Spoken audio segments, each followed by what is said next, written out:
few.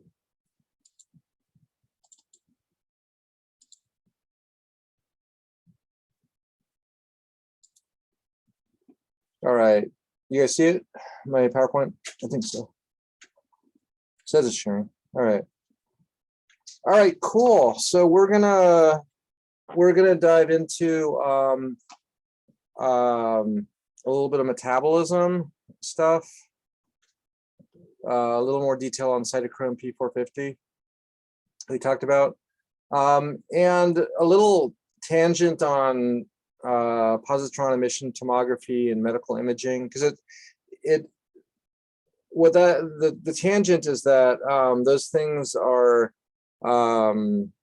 it's a different, it's like a unique detection method, I guess. And a big issue with metabolism, when you think about drug metabolism, like in studying how drugs get broken down, how do you detect them, right? And so we'll briefly tangent into that, and it's kind of a cool little story as well. All right, so it still says chem842 from the last time I taught this. All right, cool. So one of the books that's pretty cool on these topics is, and I've kind of borrowed a lot of this course and designed a lot of this course based on this book, Organic Chemistry of Drug Design and Drug Action by Silverman and Holliday. I uploaded an excerpt of the chapter on drug metabolism, which I'm calling SH8 for chapter 8 of the SH book. If you're into medicinal chemistry, this might be a cool book to get. You can get it on Amazon, not that expensive.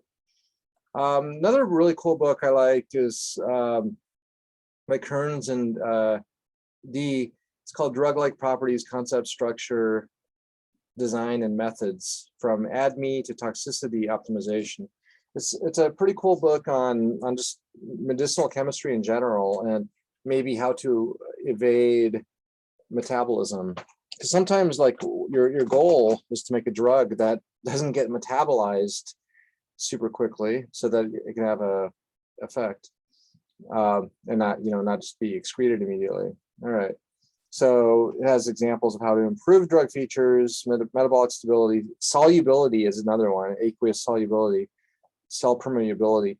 So kind of just things related to the structure of a drug that'll make it more orally bioavailable. Okay. All right, so what are we going to talk about? 1 second, I want to make sure I see the chat window in case anybody chats to me. Okay, I see chat now. All right, so what are we going to talk about first? The concept of pharmacokinetics and ADME,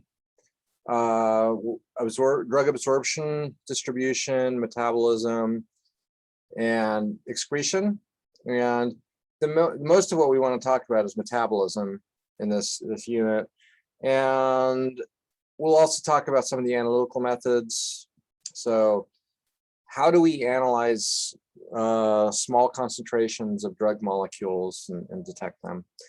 And we'll have a little tangent on medical imaging and things like PET scans, which is a really cool topic, and actually an interesting career choice, even if you're unsure what you want to do with your career. There's so much cool organic chemistry related to medical imaging, and anyway, we'll talk about that. Then we'll get into specifically phase 1 and phase 2 metabolism, so different types of chemical reactions that that our bodies cause, I guess, to remove molecules, external molecules, like drugs. Also, we'll talk about P450 versus something called flavins and soluble enzymes. So these are all kind of different ways that molecules can get metabolized. Then we'll get into basically the concept of phase 1 transformations, so just simple chemical reactions. Phase 2 transformations are basically like attachment of a second molecule onto a drug that will help excrete it. Okay, it's a little different than the concept of like an oxidation or reduction or hydrolysis. All right, so let's get started on these the general topics: absorption, distribution, metabolism, and excretion. We call it ADME, right? Okay, so this is one very simple diagram. Absorption would be like a drug taken orally, and then the drug can be metabolized, distributed via plasma proteins. Plasma proteins are proteins in your blood that can help absorb drugs and maybe help deliver them to the site of action. And then excretion is ultimately usually through the kidneys, right? And that usually it'll be like a metabolized drug, but although the original drug can also be excreted. This is just kind of another way to sort of see that this process of maybe taking a pill and it gets absorbed into your gastrointestinal tract. It gets absorbed through your intestinal lining, potentially effluxed. So it's like it is actually potentially a equilibrium, and other things in your intestinal tract can be excreted as feces. But a lot of metabolism will occur in your liver, phase 1 and phase 2 metabolism, and if too much metabolism occurs, then the drug will just be destroyed, and then it doesn't really have an effect. But then there's basically the drug enters circulation throughout your body, distributed to various organs, the heart, the lungs, maybe gets into the brain, deposited into fat, etc., and eventually gets excreted through the kidneys. That's a normal way to kind of envision the lifetime of the drug. Okay. All right, so what are these things again? Absorption is passage of the substance from the site of administration into circulation. Now, yeah, if it's taken orally, it'll enter your stomach and your intestinal lining. Once it eventually gets into your blood, it distributes and ideally reaches the site of action, wherever the drug target is. Metabolism will be defined as biotransformation of drugs, resulting in modification that helps their elimination. So usually your body wants to eliminate the drugs. Sometimes, though, it can activate a drug and convert it into something more active. And that's the idea of a prodrug, which we talked about, right? Excretion is termination of drug activity before or after metabolism. And usually, most commonly we see it in like urination, maybe exhalation. Sometimes it can happen through placenta or breast milk, which can cause maybe a problem to an unborn baby. So you have to be very careful with that for pregnant patients, right? Okay, this shows this first pass effect of how drugs pass through the liver before they reach systemic circulation. So this is called presystemic metabolism, and this is where a drug typically would be taken orally. It can be excreted through feces, but it's usually you want it to be transported through the gut wall, and it'll enter the portal vein and then enter the liver, where usually initial metabolism occurs. Okay, using the cytochrome P450 system, and yeah, this concept of the first pass effect basically means initial metabolism by the liver. And you can avoid that by taking drugs non-orally, right? So what are some of the ways you can do that? So we talked about intravenous, intramuscular, subcutaneous under the skin, sublingual under the tongue, transdermal through the skin, inhalation, etc. So these methods avoid these first pass effects. Okay.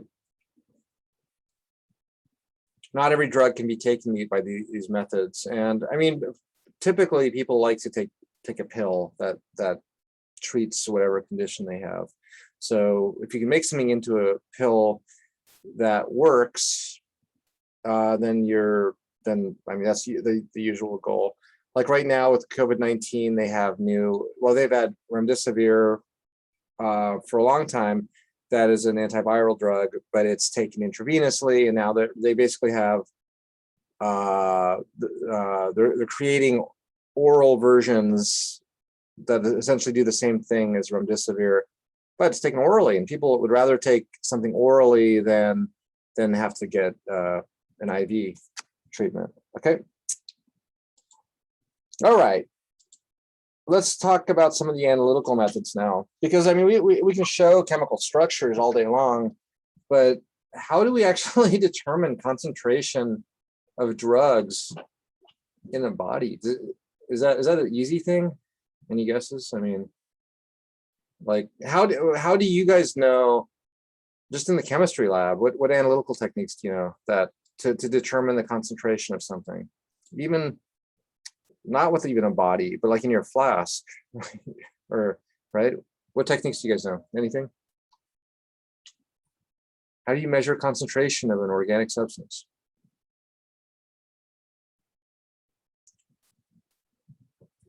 Now you might, I mean, what techniques do you know in general? Analytical techniques. You guys know any of them? Any analytical techniques? Nanodrop. I mean, yeah, UV vis. Yeah, I mean these are great techniques. UV vis. That's like HPLC. There we go. Now we're. I mean, so UV vis is measuring the absorption of ultraviolet light. But if you combine that with something like HPLC, and a couple of people mentioned like HPLC, maybe HPLC mass spec, then you can actually detect substances. And of course, HPLC, what HPLC does, I think I show that here in a second. I mean, not only does it detect substances, but it separates mixtures. And that's the thing, is if you say you analyze urine, right? How many chemicals are in urine? Thousands, right? All sorts of amino acids and nucleotides and biological molecules. So not only do you need to detect things, we need to separate them. And that's what HPLC does, which is cool. All right. And somebody's mentioned LCMS, which is kind of like the next step, which is using mass spec to detect things, which is really cool also. We'll talk about that in a second. Okay, so how can you detect substances in the body with high sensitivity? So normal HPLC, maybe LCMS.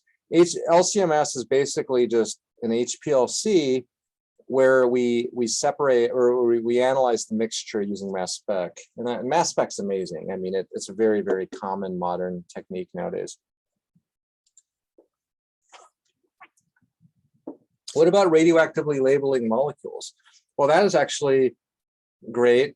It's just a little bit of a pain to do, because you actually have to change the chemical structure of the molecule to incorporate a radio label, right? A radioactive fluorine or carbon or something like that. So like synthetically, it's actually a little bit of a challenge, but sensitivity of radio-labeled molecules to detect a radio-labeled molecule is incredibly good, because you can just use HPLC to separate the mixture, and then you use something called a scintillation counter, which is just a special detector that can very sensitively detect low concentrations, like parts per million, low concentrations of an organic substance.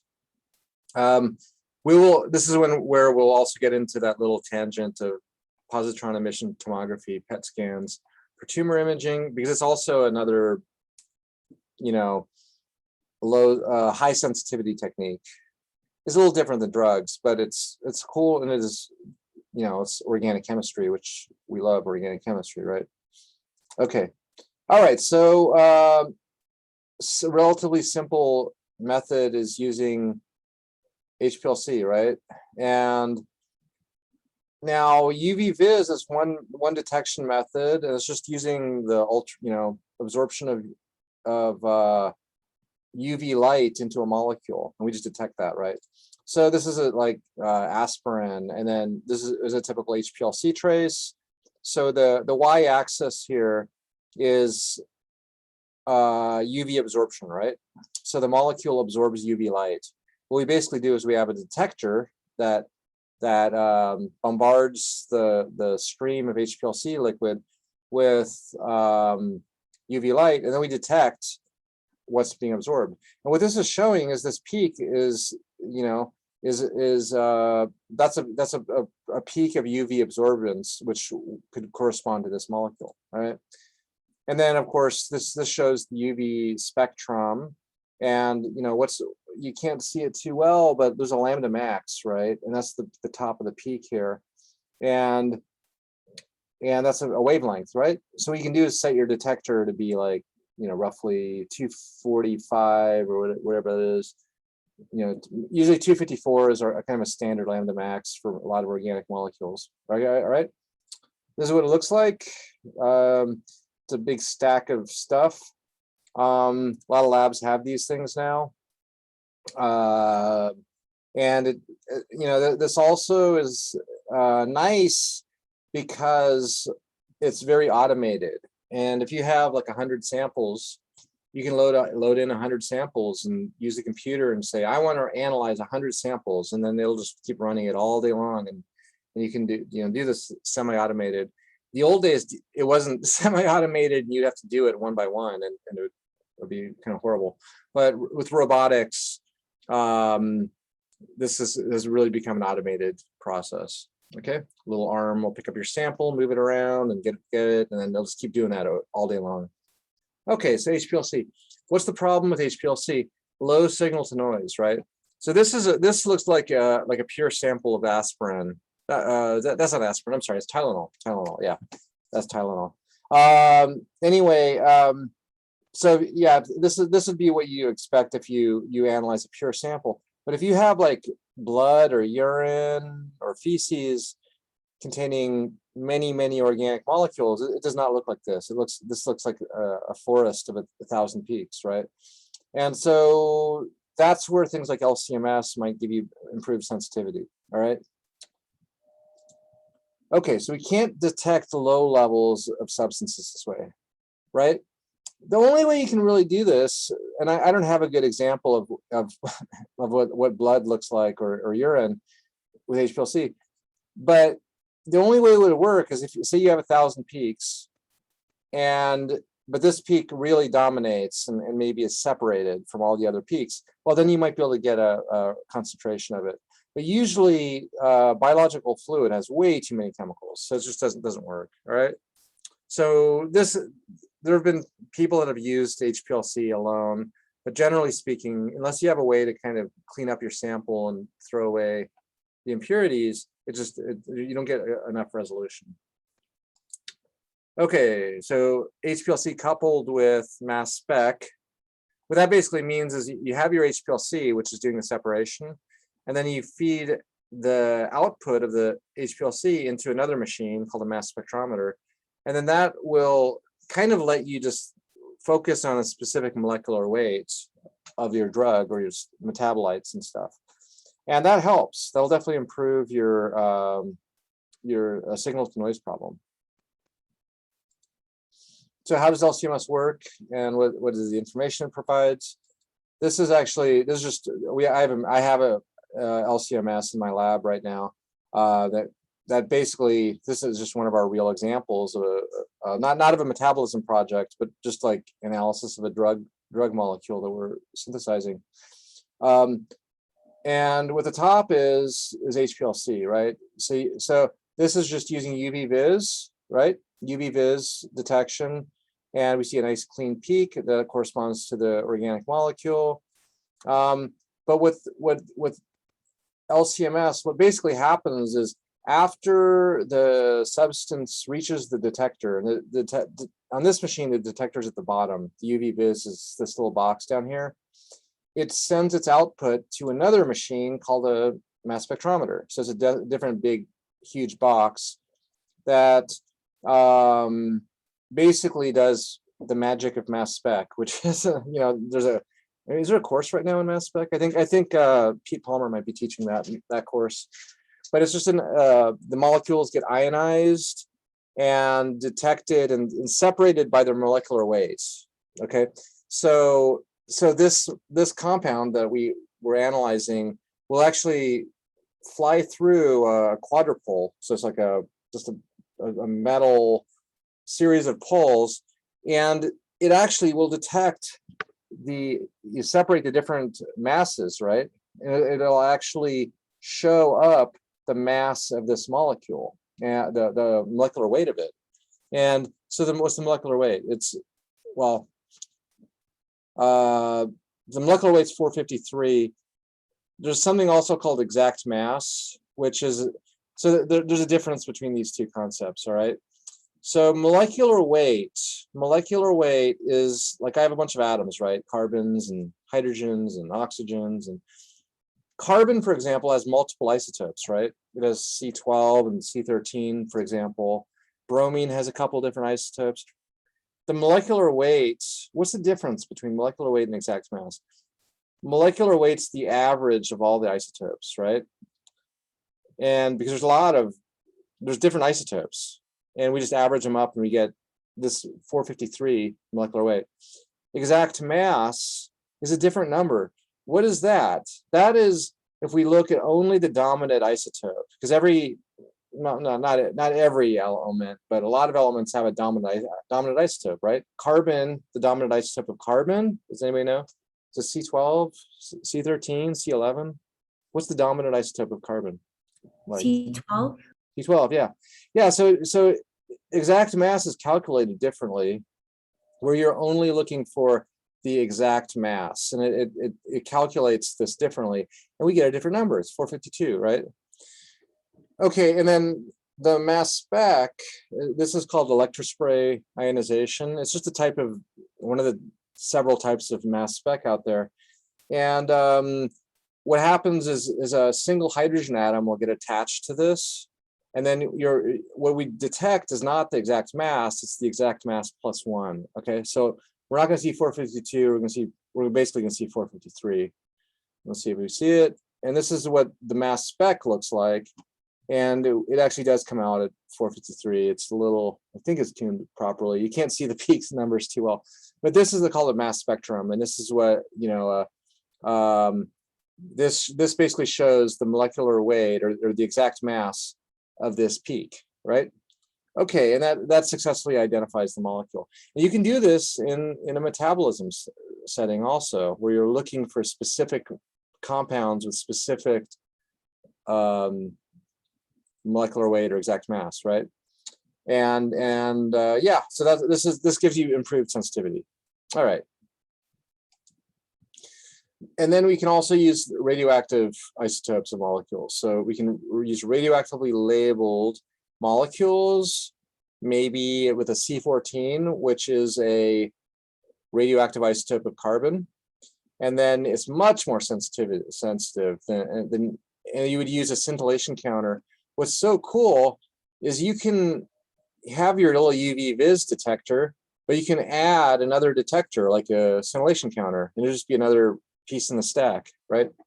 So there's other types of detectors too, right? There's fluorescence detectors. There's what's that thing? It's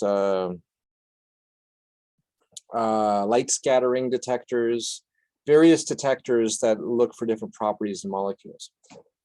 Okay, but a scintillation counter is one of those kinds of detectors you can just add, and then you get about 100 to 1,000 times more sensitivity. So you can really look for a specific molecule this way and get an accurate concentration of it. It's really cool. Disadvantage, you know, toxicity can be a problem. I mean, you're introducing a radioactive substance into a body. The thing is, you're doing it, it's not like you're just injecting a like pure radioactive substance. It's very dilute. So it's usually not that bad. And we've been using radioactivity for 50 years, maybe probably longer than that, successfully and safely. but you have you have to still be aware of that. And also the synthesis. I mean, we have to introduce a radioactive substance, a radioactive like carbon atom, like a C14 atom, into a molecule. And how do we even get C14? Do you just go buy it at the store? I mean, you need to actually create this, and there's a lot of it's specialized techniques. You need to use special machinery at like a radioactive chemistry lab that will actually create atoms like C14 or like F18, things like that. Okay, so C14, what to know about C14? It's a beta, so the half-life is 5,700 years, so it does stick around. We'll see other radioactive isotopes that the half-life is like a couple hours, and then you basically have to use it within a couple hours. Make it, immediately put it into a molecule, and immediately use it before it decays. But C14 actually does last a long time. It's a beta emitter, which emits beta particles that can be sensitively detected. This kind of shows how it happens. I'm not a nuclear chemist, but there's each of the pathways has some kind of process that eliminates a particle, like a beta particle or a positron or something. So C14 gets converted to N14 and emits a beta particle, and this is sensitively detected. Versus C12, which is our normal carbon-12 that we're used to, dominant isotope. C13 is a non-radioactive carbon isotope that can also be used. But what's cool about C13 is we can actually detect C13 by mass spec and not have to deal with radioactivity. So we'll see that in a second also. What else? Anybody know any other use of C13 in like organic chemistry research? Like we actually use C13 as we detect C13 every day, but not using mass spec. And somebody said NMR. That's right, NMR, because NMR is another analytical technique, not really that useful for metabolism, but when we do carbon NMR, we analyze carbon atoms in NMR. We're actually analyzing C13 because C13 is a spin active carbon isotope. I'm not going to go into NMR, but basically NMR allows us to detect C13 very easily. NMR does not allow us to detect C12 because C12 is not spin active. So if you review your NMR notes, you'll read about that. But if most of our sample is C12, when I'm analyzing something by NMR, how does C13 even work? Well, the reason is because maybe like 1% of your sample is C13. So we can analyze carbon NMR using the 1% that's in your sample. Okay. All right. But the C12, the dominant isotope, is totally invisible to NMR, which is interesting. Okay, so how do we incorporate C14 into a molecule? How do we label a molecule with C14 as an example? First, you need a source of C14, which might be from a synchrotron or some kind of radioactive or radiochemistry laboratory. But how can we, like, if I want to take like maybe a penicillin derivative and turn it into something I can detect radioactively with a scintillation counter? How do I do that? Well, sometimes it's really easy because penicillin derivatives can be synthesized easily using bacteria, using the machinery inside in a bacteria. It's biosynthesized, right? So if say I'm able to get this phenylacetic acid, the little asterisks would maybe indicate a labeling site, or cysteine, or valine. If I'm able to obtain C14 labeled molecules of this, I can basically use the Penicillium fungus to do the biosynthesis And then each of the radioactive atoms gets incorporated, because the enzymes don't care about the presence of isotopic labels. Okay. And then how about this? This is another molecule. And what if we what's another way we can insert a label, like a labeled atom into a molecule? Well, we can just do the normal synthesis, but have like one building block that has the label.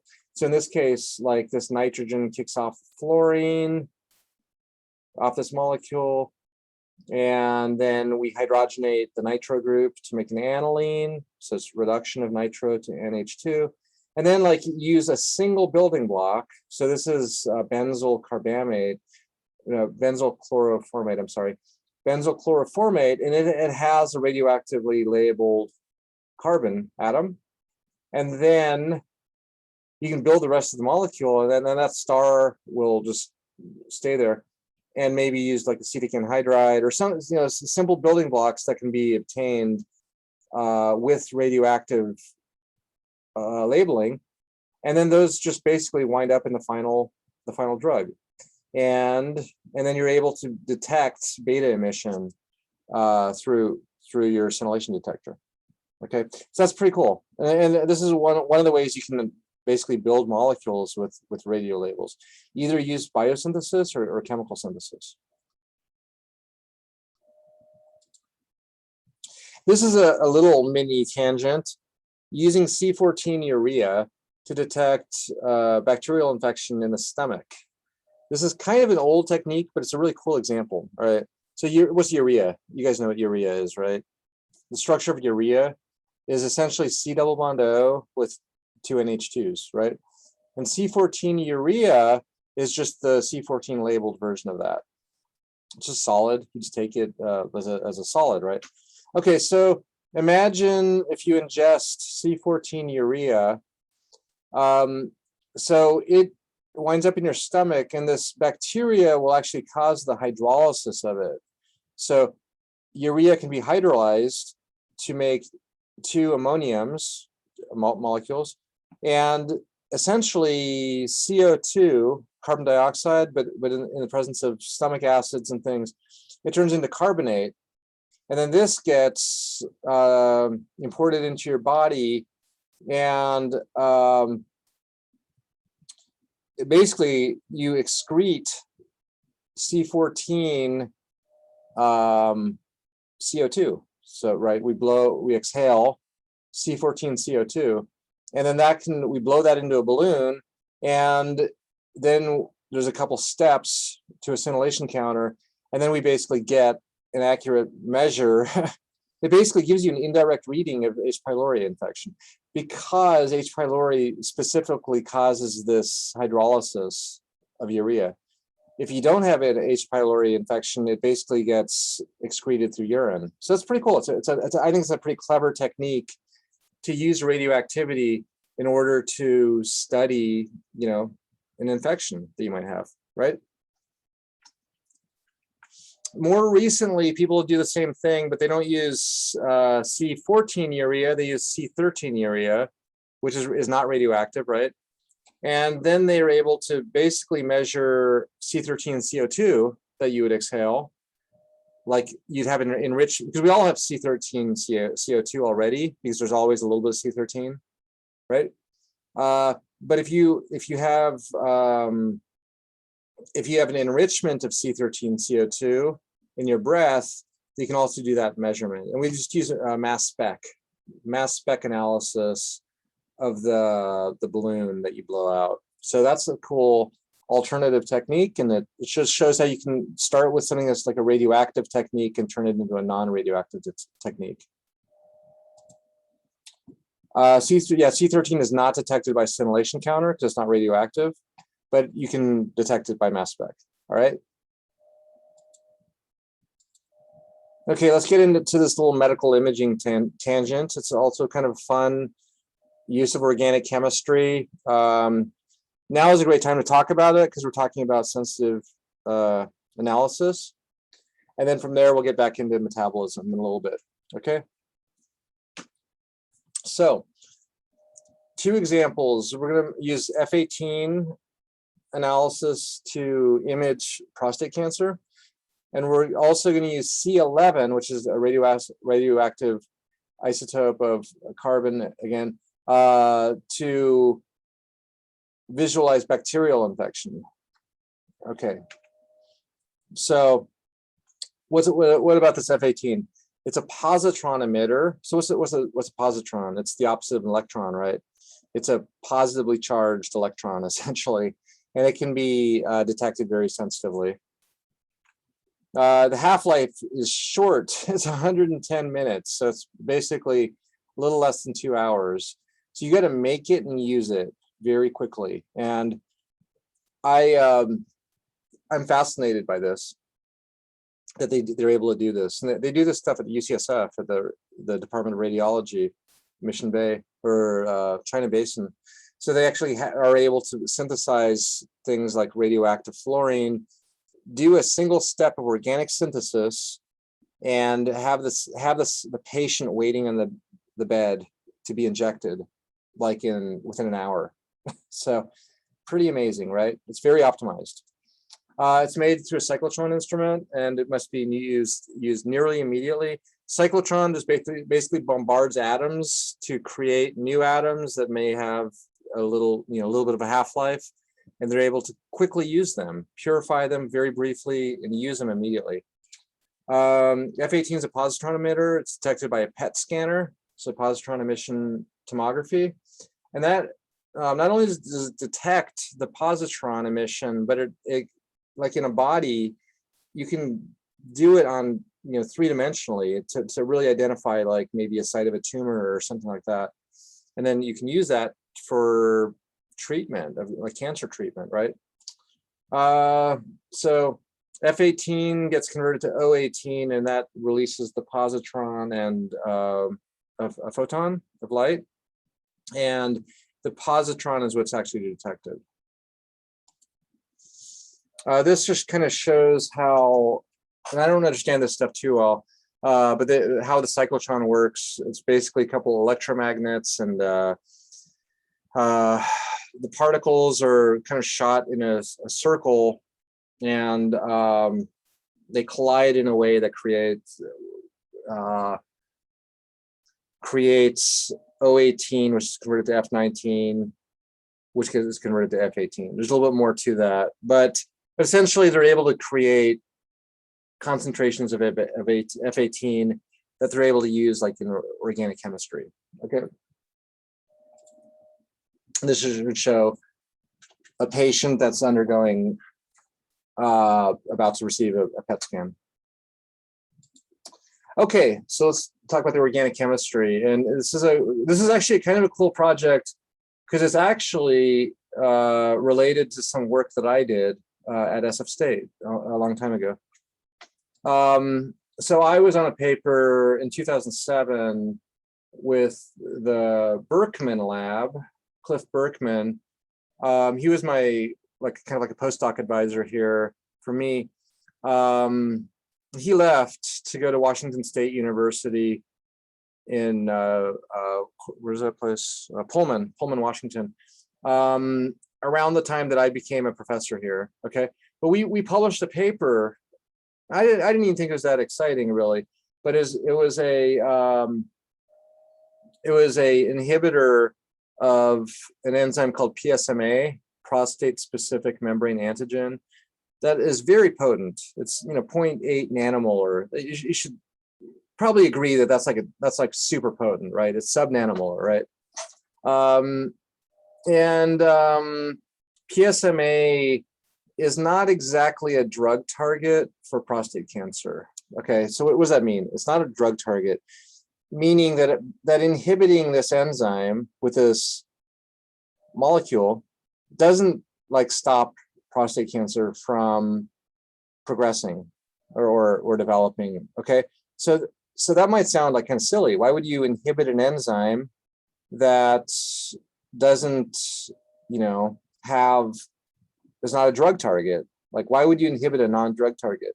Well, the reason is because PSMA is not, it is an enzyme that's overexpressed in prostate cancer, right? So it's not necessarily a drug target, but it's a biomarker. Does that make sense? So if you have prostate cancer, you'll have elevated levels of PSMA. And so, well, this molecule tightly binds to PSMA, okay? And so if there's a way we could change this around a little bit in order to make it more, make it visible, like maybe with a radioactive isotope, right? Somehow incorporate something with a radioactive isotope, then you could maybe use that as for PET imaging, right? That's the idea. A pretty cool idea, right?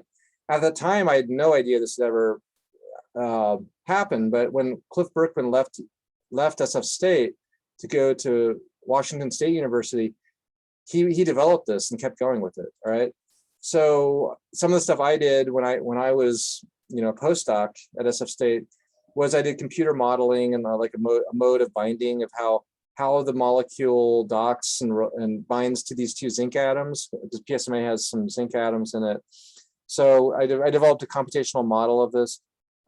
This was never, I think later there was an X-ray crystal structure of this, but I contributed this to the paper. Anyways, through years, about how many years? About 9 years, Berkman continued doing this work with a professor at UCSF, Henry Van Brockelen. And basically what they did is they took this and they modified it, and it's basically glutamic acid with a phosphorus, right? That's a glutamic acid, that's a phosphorus atom, and they basically extended it a little bit longer. So there's like a linker, and then there's another linker, and then there's a 6 carbons, 1, 2, 3, 4, 5, 6 carbon linker, and then they have an F18. So that this is the radioactive isotope, right? And basically, look at the IC50. It actually got better by adding this extra stuff. The IC50 is better. So it's like it's inhibiting the enzyme, but it's also just binding tightly to it. So again, it's using PSMA as a biomarker, right? That's the idea. Okay. So then they're basically using this in a phase 1 clinical trial to image prostate cancer, right? Not to treat prostate cancer, but to very sensitively image it, right? And find out, of course, where's prostate cancer probably going to be? In the prostate, right? Except, where else is it going to be? Where else, if you have prostate cancer, it's going to be in your prostate, but anywhere else? And what if your prostate cancer metastasizes? Then your prostate cancer cells can go all over your body. You might have prostate cancer, on your arms, right? It's kind of weird how cancer works like that.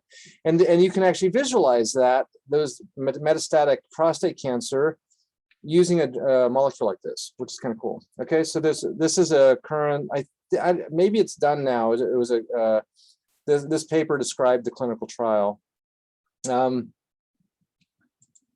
Okay. All right, so let's show the synthesis of this, because I love synthesis, and it's a pretty easy synthesis to follow. This is the JMedChem 2016 paper. Okay, so I'll just kind of step through it kind of carefully, all right?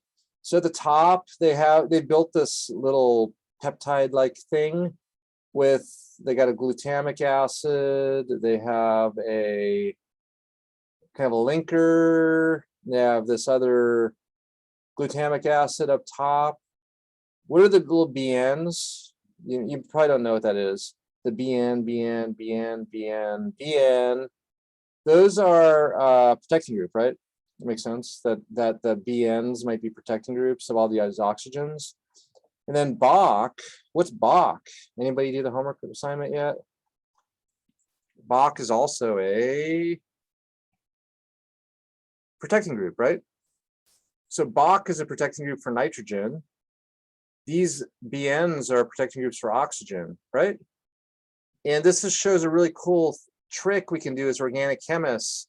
We can take off the Bach protecting group and keep the BN protecting groups on, right? Because they're, without going into the details, they are removed with different reactions, right?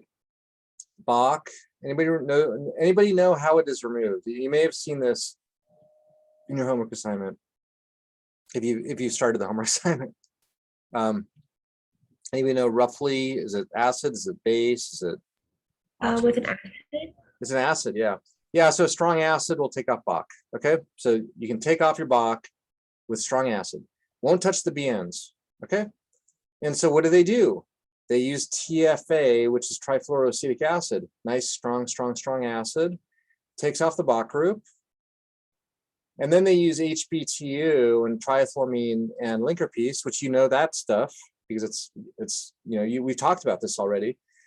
HBTU is called a peptide coupling agent, and it just attaches an amine and a carboxylic acid, snaps together, makes an amide. And so they essentially now they've built this extended thing with a new linker, right? They have a longer linker, yeah. And the BNs are still there because we didn't touch the BNs. BN is taken off with H2 palladium, okay? So, guess what they do next? H2 palladium. H2 palladium removes all the benzyls and this thing called CBZ. CBZ is also sensitive to H2 palladium. So this step one, H2 palladium removes all of this stuff and leaves you with a bunch of OHs, OH, and an NH2. So this falls off, makes an NH2. And then they treat it with, so they have an NH2 here, right?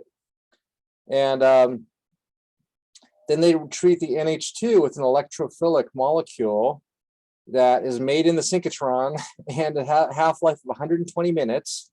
It's a very short half-life. It just has a leaving group called succinimide. So basically, NH2 attacks the carbon, kicks off the leaving group. Succinimide is just like a chloride almost, right? This is almost like an acid chloride, right? And then now they have their molecule. It's called CTT1057. Really cool. It's simple organic synthesis using a very time-sensitive intermediate to make this, shoot it into the human that's waiting on the hospital bed, and quickly do the imaging, right? One of our master students that I used to supervise, his name is Joe Blecka. He never got his PhD, but he works in this lab, in the Henry von Brocklin lab, and he does this stuff. He actually builds these F18 molecules. He does the synthesis. He helps with a lot of the different tasks related to this. So even with a master's degree, you can work in a radiology department and do really cool stuff. Okay, all right. So let's see. Oh yeah, they did a X-ray co-crystal structure with PSMA of this molecule, and I don't know if they probably didn't use the radioactive version, but they probably used the non-radioactive version, just because crystallography takes a long time, right, to do. But they actually got a real three-dimensional structure of that molecule bound to PSMA, and there's those two zinc atoms I was talking about, and then there's kind of like a amino acid binding pocket where the glutamic acid binds. A couple other arginines. We got some arginines here. Arginines are positively charged. They're talking to the negatively charged oxygen atoms, right? Oh, this is pretty cool. Okay, so we have a benzene here, right? A benzene with the fluorine on it, right? Fluorobenzene. And it's talking to a tryptophan 541 and an arginine 511. Any guess what the drug how we talked about drug interactions, drug receptor interactions? I see two interactions. One with the benzene with the tryptophan, one with the arginine. Do you know what those are? Anybody know what the tryptophan one's called? Like we have two aromatic rings talking to each other. What's it called? Remember that stuff? Drug receptor interactions. It's really cool. I mean, it's almost like we have two pi systems that are stacking. It's called Pi stacking. Somebody said it. Yeah, pi stacking, right? So that probably improves the IC50, right? From 0.8 to 0.4. Okay, then we have a pi system and a cationic arginine. A pi system and a cationic arginine. What's that called? A pi and a cation. Somebody asked, is good binding usually related to good inhibition? That's a great question. Yeah, probably. Yeah, usually. Usually good binding would relate to good inhibition. And if it's a weak binder, it's probably not going to have a good IC50. It's hard to totally correlate those things. Okay, so yeah, what's this other interaction I'm kind of envisioning between remember that? I was talking about it in my last lecture, a benzene and a cation. What's that called? It's called a pi cation interaction. So cations, a cation like arginine, can interact with the benzene, and the benzene can actually have the benzene can actually interact with an arginine, which is kind of cool. So it's like a pi cation interaction. It's one of the interactions I talked about, just like pi stacking interactions, right? Okay, so that's the PDB if you want to go check it out. And that's the molecule with the F18 thing in there, right? CTT 1057. Red means the aromatic binding pocket. What are W and R? W is tryptophan, R is arginine, right? This is all in that JMed Chem paper. Okay, so here's a little bit of evidence that it actually does what we want it to do. What do we want it to do? We want to basically selectively image prostate cancer, right? We want to, and not only do we want to selectively image or visualize prostate cancer, we want to selectively envision PSMA related prostate cancer, because there's different kinds of prostate cancer, and we want to see if we can selectively see prostate cancer related to PSMA. Why? Because we're interacting with PSMA, right? That's the idea. So can we selectively image prostate cancer is the question. Okay.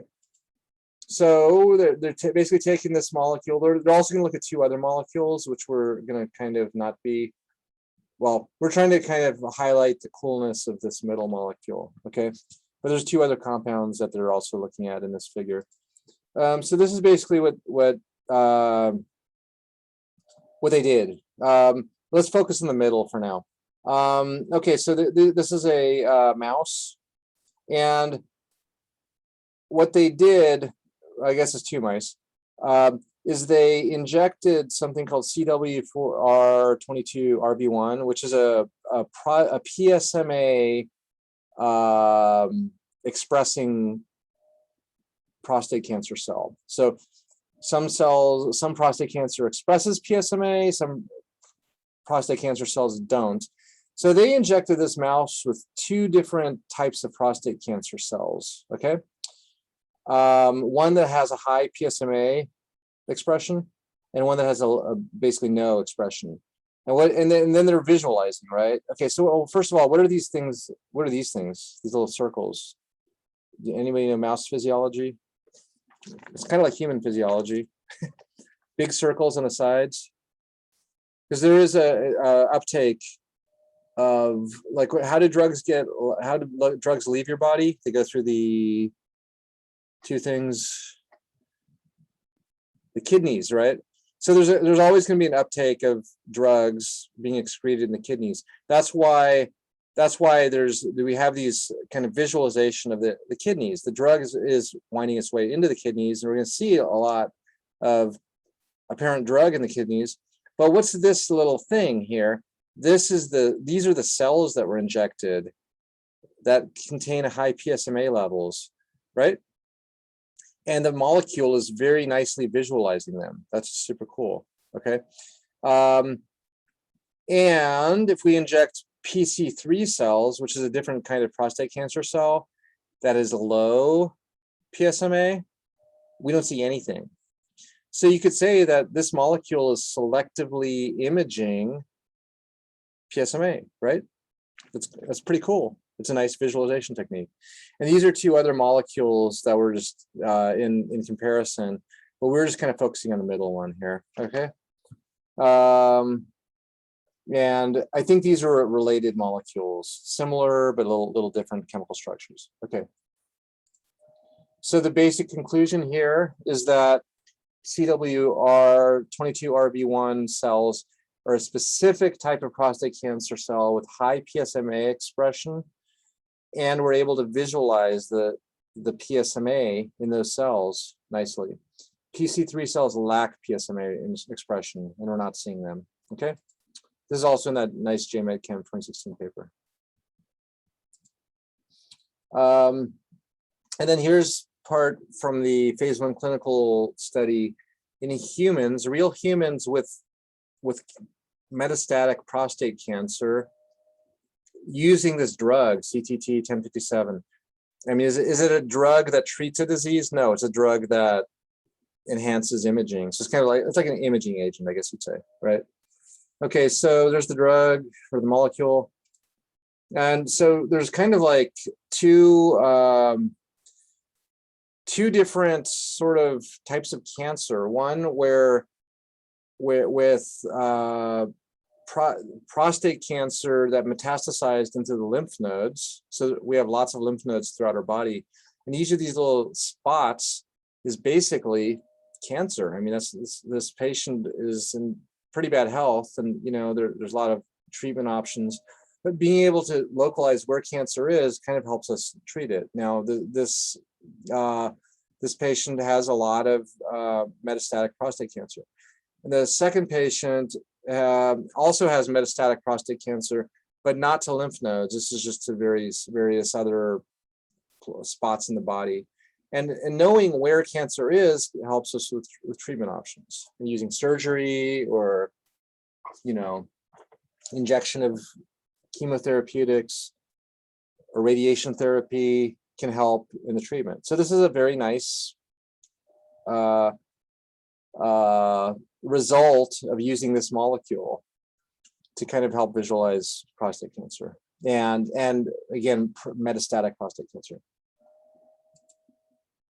Okay, and I don't know what the status of this clinical trial is, but this was as of a couple years ago.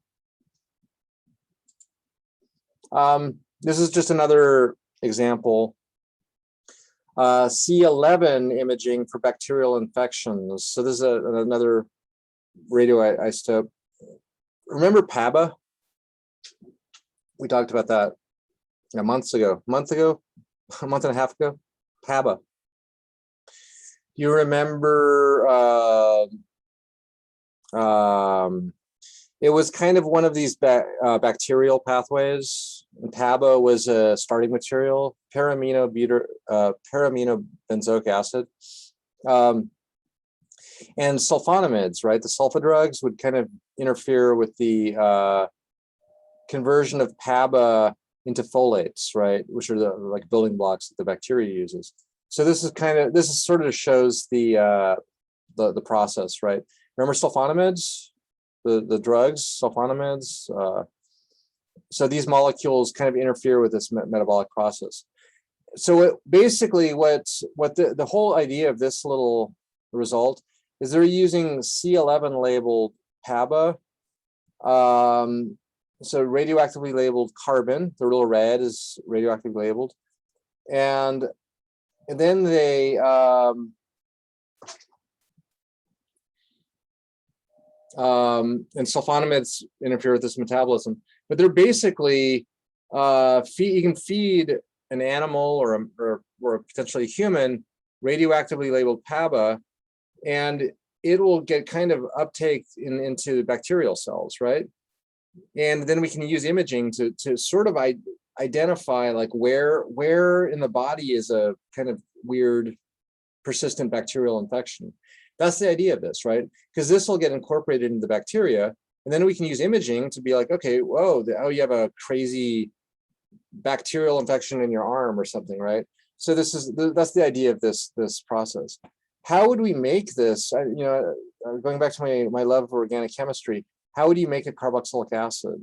How do you make carboxylic acids? Maybe with a with a radioactive carbon.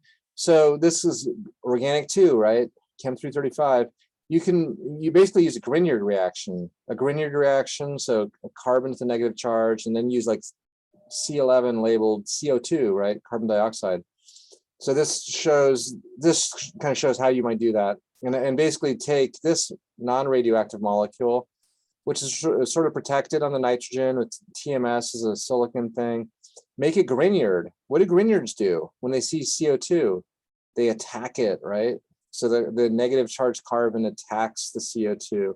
And then you basically incorporate C11 labeled carboxylic acid into your molecule, okay? And then they quench with HCl. The HCl removes all this is like a protecting group on nitrogen, okay? Okay, so then like as an example, and this is a maybe a less advanced example is the prostate cancer thing, but inject a mouse with like what they're doing to test this, they inject a mouse with either healthy or basically heat killed E. coli. So healthy E. coli is the bad stuff, right? Heat killed E. coli is the negative control, right?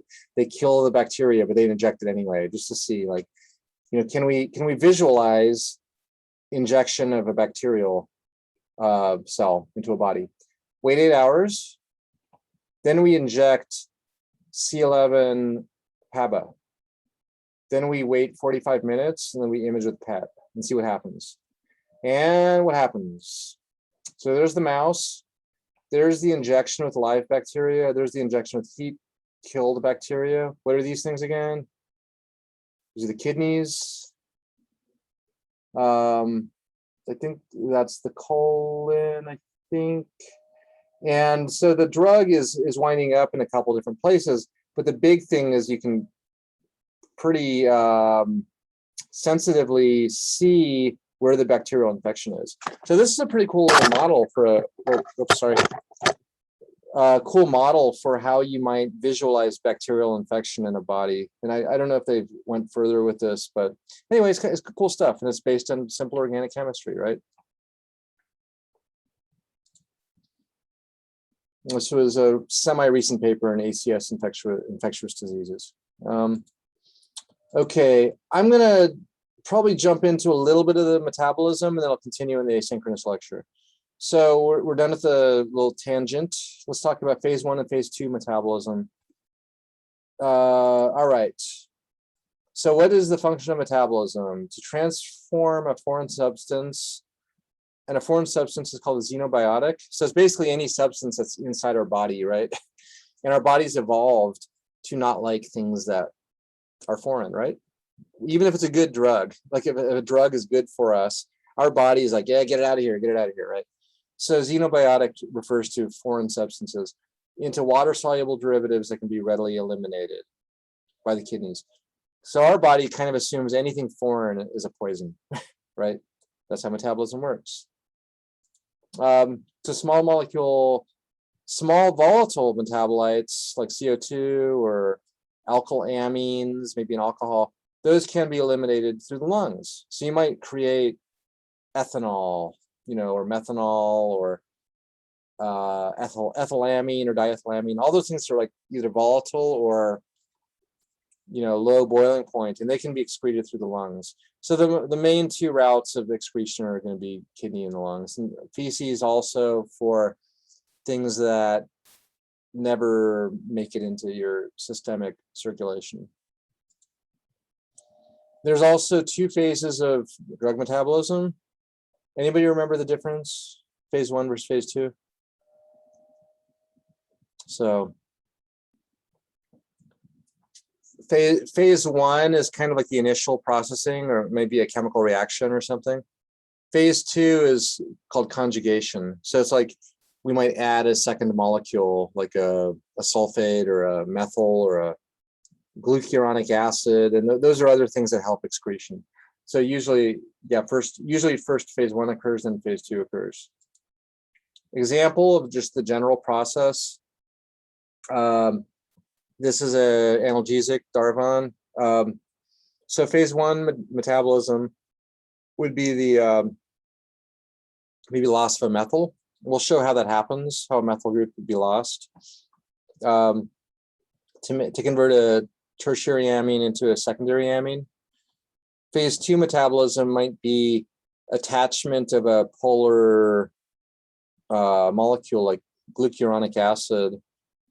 And then this thing is easier to be excreted, right? It's very polar now. We've converted something that was already a little polar into something that's much, much more polar.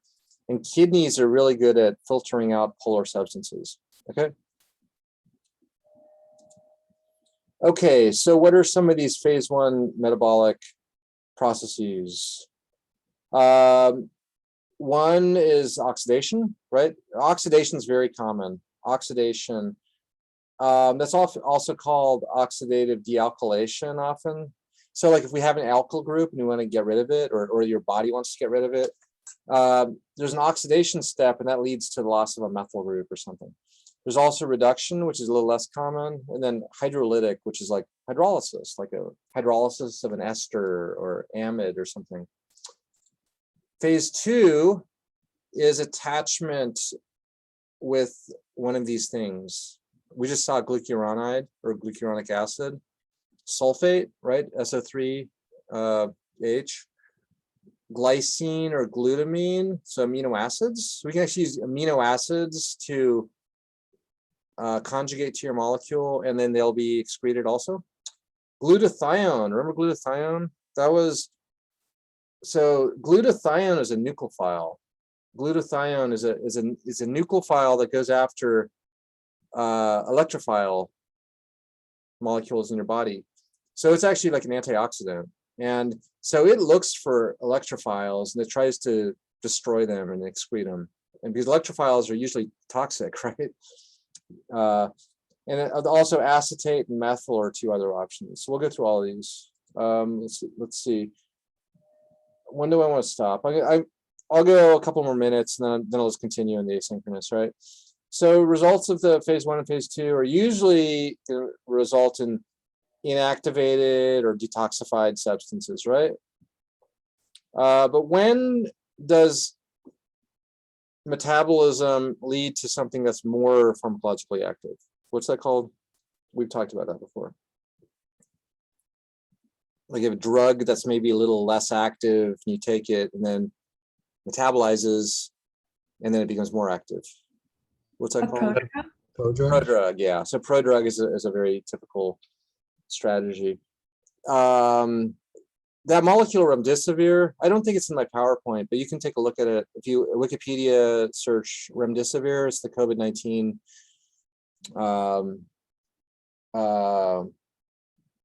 RNA-dependent RNA polymerase inhibitor.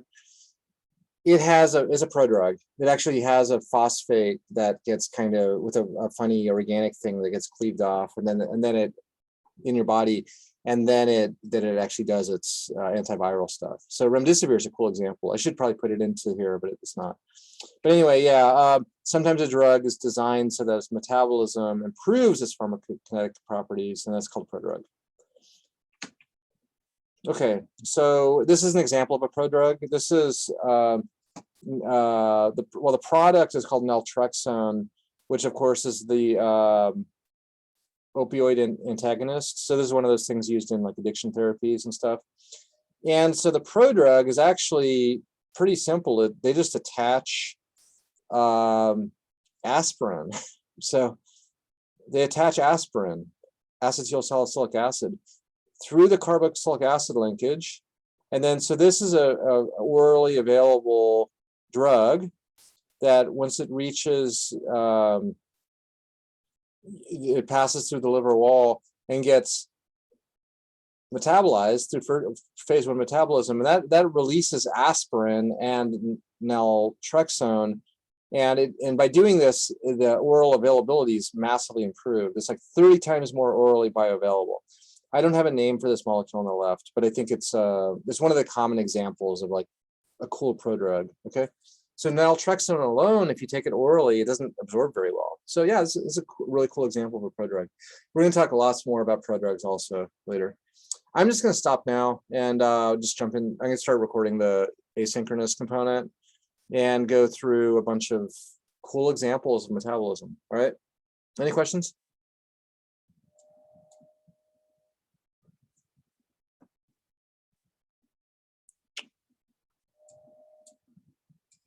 I don't see any questions. All right. Cool. Well, yeah, this stuff's kind of fun. Hopefully maybe I've inspired somebody to become a radiochemist or, you know, just to see that there's a lot of cool things you can do with organic chemistry besides, I mean, a purely medicinal chemistry thing. But yeah, I think like radiochemistry is a really neat option. And I think, yeah, we'll stop now, I guess. All right. Good luck on the homework. Let me know if you have any questions.